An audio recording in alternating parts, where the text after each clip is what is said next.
ఓం నమో వెంకటేశాయ. ఈ 5 రోజుల నుంచి జరుగుతున్నటువంటి ఈ బ్రహ్మోత్సవ కార్యక్రమాల్లో ప్రతిరోజు అద్భుతమైనటువంటి కార్యక్రమాలు చూసి కన్నుల పండుగగా జరుగుతున్నటువంటి కార్యక్రమాలు మా గ్రామ ప్రజల మధ్యలో ఈ ఆనందోత్సవాలతో గడుపుతున్నటువంటి రోజులు మేము ఎప్పుడూ మరువలేనివి. ఇటువంటి ఆనందాన్ని, ఇటువంటి సమయాన్ని, ఇటువంటి అవకాశాన్ని కల్పించినటువంటి ఆ దేవదేవుడైనటువంటి అఖిలాండ కోటి బ్రహ్మాండ నాయకుడైన శ్రీ లక్ష్మీ వెంకటేశ్వర స్వామి వారికి మా జన్మలకి మేము ఆయనకు రుణపడి ఉంటామని, ఆ సేవని మేము ఎప్పుడూ కోరుకుంటామని, ఆ సేవను మాకు ఎప్పుడూ ఆయన కల్పించాలని, ఆ సేవలో మమ్మల్ని భాగస్వాములను చేయాలని, అందులోనే మేము తరించాలని, మా జన్మకి ఆ అర్థం పర్థం దాన్ని మేము సంపాదించుకోవాలని ఆ భగవంతుడు ఎప్పుడూ మాకు ఆయురారోగ్య ఐశ్వర్యాలు మాకు, మా కుటుంబానికి, మా గ్రామానికి, మా ప్రజలందరికీ ఆయురారోగ్య ఐశ్వర్యాలని కల్పించాలని, సర్వేజన సుఖనోభవంతో అంటూ మా భగవంతుడు మా అందరినీ సర్వవేళ సర్వవస్థలందు రక్షించి పిల్లలందరూ శుభ్రంగా చదువుకోవాలని, వ్యవసాయాలు బాగా పండాలని, గోవులు మంచి పాలు ఇస్తూ మమ్మల్ని సంరక్షణ చేయాలని, ఆ దేవదేవుడిని మమ్మల్ని ఎప్పుడు తన సొంత బిడ్డల్లా కాపాడుకోవాలని కోరుకుంటూ మా శక్తి కొలిది ఆ దేవదేవుడికి ఎప్పుడు మేము ఈ సేవలు చేస్తూనే ఉంటామని, ఇటువంటి సేవలు చేసే భాగ్యాన్ని మాకు ఎప్పుడు కల్పించమని ఆ భగవంతుని కోరుకుంటున్నామండి. ఓం నమో వెంకటేశాయ. కళ్యాణాద్భుతగాత్రాయ కామితార్థప్రదాయనే శ్రీమద్వేంకటనాథాయ శ్రీనివాసాయ మంగళం. కోనసీమ జిల్లా ఆత్రేయపురంలో వేంచేసి ఉన్నటువంటి శ్రీ భూసమేత శ్రీ వెంకటేశ్వర స్వామి వారి యొక్క ఏకాదశ వార్షిక బ్రహ్మోత్సవాల సందర్భంగా ఈరోజు ఉదయం చక్రస్నానం, ధ్వజ అవరోహణం, దీక్షా విసర్జన, సాయంకాలం స్వామివారికి 12 ప్రదక్షిణాలు, అనంతరం ఏకాంత సేవతో ఈ మహత్తరమైనటువంటి కార్యక్రమం పరిసమాప్తమైంది. ఆలయ ఆగమ శాస్త్ర సాంప్రదాయ ప్రకారంగా 12 ప్రదక్షిణాలు కదిలేటువంటి దేవుడు ఉత్సవమూర్తి. ధ్రువమూర్తి అంటే లోపల స్థిరంగా ఉండేటువంటి వాడు. అటువంటి ధ్రువమూర్తికి ప్రదక్షిణం చేయడం ఏమిటి అంటే, భగవంతుడి యొక్క ఆలయ నిర్మాణంలో 8 లక్షల దేవతలు నిలవై ఉంటారు. వారిని అందరినీ కూడా చూసి ఆశీర్వదించడం కోసమే ఈ 12 రకాలైనటువంటి ప్రదక్షిణాలు. అందులో ఒకటి వేదఘోష, 2 వాద్యఘోష, నృత్యం, గీతం, మౌనం, నైవేద్యం, ఢమరకం, శంఖనాదం, ఇలా వివిధ రకాలైనటువంటి సేవలతో 12 ప్రదక్షిణాలు చేయడం అనేది చాలా ఉత్తమమైనటువంటి విషయం. దీనికి శాస్త్రం ఏం చెప్తుందంటే 12, 12 అంటే 12, 12 అంటే 2, 1, 3, 3 సంఖ్య గురుడికి అధిపతి. గురుడు కనుక మనల్ని ఆశీర్వదిస్తే మనకి జ్ఞానంతో కలిగినటువంటి తెలివి ప్రసాదింపజేస్తాడు అనేది అర్థం. అందుకని మన శాస్త్రంలో 12కి 9కి చాలా ప్రాధాన్యత చేరి ఉంది.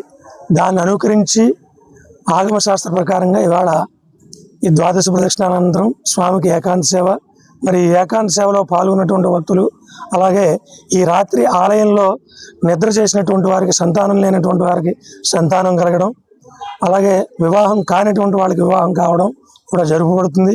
అందువల్ల విశేషమైనటువంటి ఈ అవకాశాన్ని భక్తులందరూ కూడా సద్వినియోగపరుచుకుంటున్నారు గత సంవత్సర కాలం నుంచి.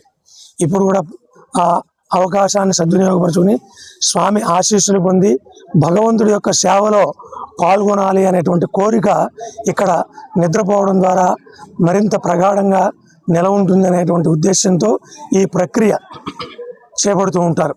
ఎందుకంటే మీరు ఇక్కడ దగ్గరలో ఉన్నటువంటి కోనసీమ తిరుమల వాడపల్లి క్షేత్రం 7 శనివారాల వెంకన్న దర్శనం, 7 జన్మల పుణ్యఫలం. అది కూడా 7, 7, 14, 14 అంటే 4, 1, 5, 5 బుధుడి సంఖ్య. బుధుడికి అధిష్టాన దేవత విష్ణుమూర్తి. విష్ణుమూర్తి లయక, ఆయన స్థితికారకుడు, ఎప్పుడు కూడా లయకారకుడు శివుడు. అందువల్ల ఈ భగవంతుడి యొక్క విషయంలో ఈ రకమైనటువంటి సంఖ్యలతో, ఈ శాస్త్ర ప్రమాణంతో ఈ కార్యక్రమాలు చేయడం జరగబడుతుంది. ఈ విశేషమైనటువంటి కార్యక్రమంలో అనేక మంది భక్తులు పాల్గొని స్వామివారి యొక్క కృపా కటాక్ష వీక్షణాలు పొంది తరిస్తారని మనవి చేస్తూ స్వస్తి. ఓం నమో వెంకటేశాయ. ఆత్రేయపురంలో వేంచేసి ఉన్నటువంటి శ్రీ లక్ష్మీ వెంకటేశ్వర స్వామి వారి ఆలయంలో ఏకాదశ బ్రహ్మోత్సవాలు ఈ సంవత్సరం అత్యంత వైభవంగా నిర్వహించారు. ఈ ఆలయంలో రోజువారీ కార్యక్రమాలు కూడా తిరుమల తిరుపతిలో వలె అక్కడ ఏ విధంగా జరుగుతాయో ఆగమ శాస్త్రానుసారం వేద పండితులు ఆలయ అర్చకుల పర్యవేక్షణలో అదేవిధంగా కార్యక్రమాలు నిర్వహిస్తూ ఈ ఆలయం యొక్క విశిష్టతను పెంచుతున్నారు.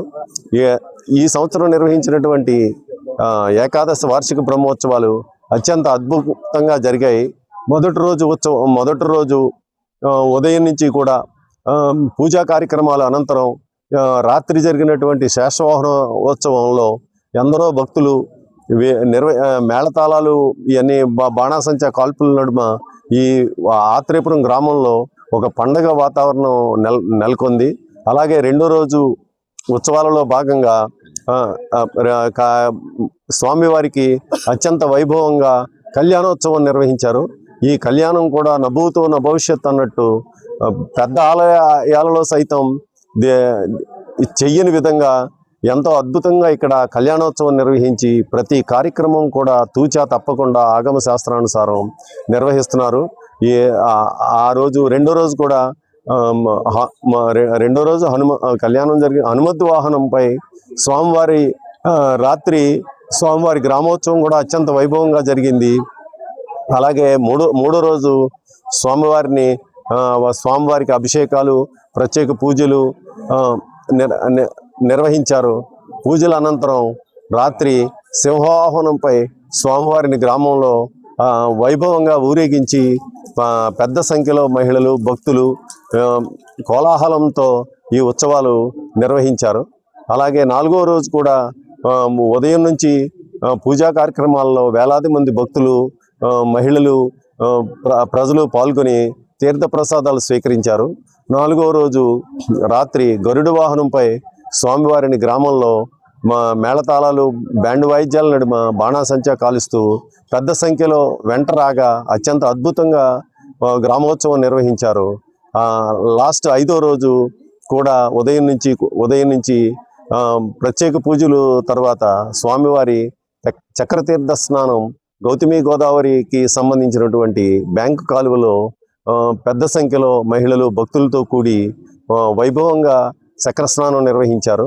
చక్రస్నానం అనంతరం ఆలయంలో పూజాది కార్యక్రమాలు నిర్వహించిన అనంతరం రాత్రి ద్వాదశ ప్రదక్షిణలు స్వామివారిని ఆలయం చుట్టూ మాడవీధుల్లో ద్వాదశ ప్రదక్షిణాలు అద్భుతంగా భక్తుల గోవిందనామ స్మరణల మధ్య వైభవంగా నిర్వహించారు. ఈ ద్వాదశ ప్రదక్షిణలు కూడా ఇక్కడ ప్రత్యేకత ఉంది. ఈ ఆలయంలో ద్వాదశ ప్రదక్షిణలు చేసి స్వామివారిని దర్శించిన వారికి, అలాగే 11 సార్లు స్వామివారిని దర్శించిన వారికి విశేషమైనటువంటి పుణ్యం కలుగుతుందని ఆగమ శాస్త్ర పండితులు, వేద పండితులు తెలియజేస్తున్నారు.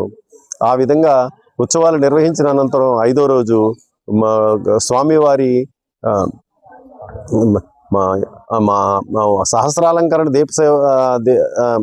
సహస్రాలంకరణ దీపసేవ కూడా నిర్వహించారు. ఐదో రోజు స్వామివారికి పవలింపు సేవ రాత్రి అత్యద్భుతంగా నిర్వహించడంతో పాటు ఇక్కడ పూజా కార్యక్రమాల్లో పాల్గొన్నటువంటి వేద పండితుల్ని సత్కారం కూడా చేశారు. పండిత సత్కారం కూడా చేయడం జరిగింది. ఈ ఉత్సవాలకు ప్రధానంగా కండవెల్లి ఆయన రమణబాబు గారు మరియు సాయి గారు వాళ్ళ బృందం పర్యవేక్షణలో ఉత్సవాలన్నీ కూడా శాస్త్రోక్తంగా నిర్వహించి, వేద మంత్రాల నడుమ శాస్త్రోక్తంగా నిర్వహించి భక్తులందరి మనసుల్లో కూడా ఒక పండుగ వాతావరణాన్ని నెలకొల్పుతున్నారు. ఒక ఆధ్యాత్మిక వాతావరణం ఇక్కడ నెలకొనడంతో ప్రజలంతా ఆనందోత్సాహాలు వ్యక్తం చేస్తున్నారు. ఈ ఆత్రేయపురం లక్ష్మీ వెంకటేశ్వర స్వామి వారి యొక్క దేవాలయంలో ఈ 11వ వార్షికోత్సవాలు అంటే ఏకాదశి బ్రహ్మోత్సవ కార్యక్రమాలు ఇవి. అయితే ఆశ్చర్యకరమైనటువంటి విషయం ఏంటంటే గత 10 సంవత్సరాలుగా ఈ కార్యక్రమానికి నేను హాజరవుతూనే ఉన్నాను.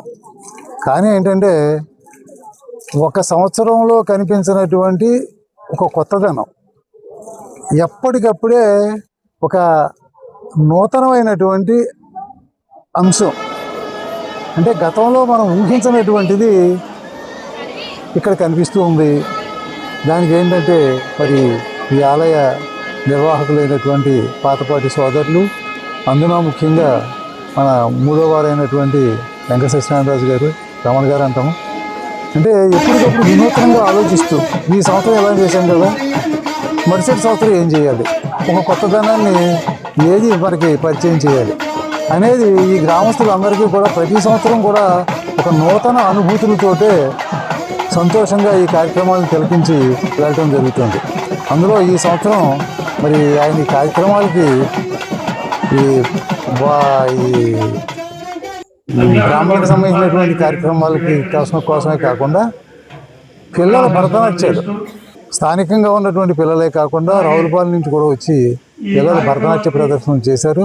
అందులో మరి సందర్భోచితంగా వెంకటేశ్వర స్వామి యొక్క కళ్యాణాన్ని, వెంకటేశ్వర కళ్యాణాన్ని కూడా వాళ్ళు ప్రదర్శించి అద్భుతంగా ప్రదర్శించారు.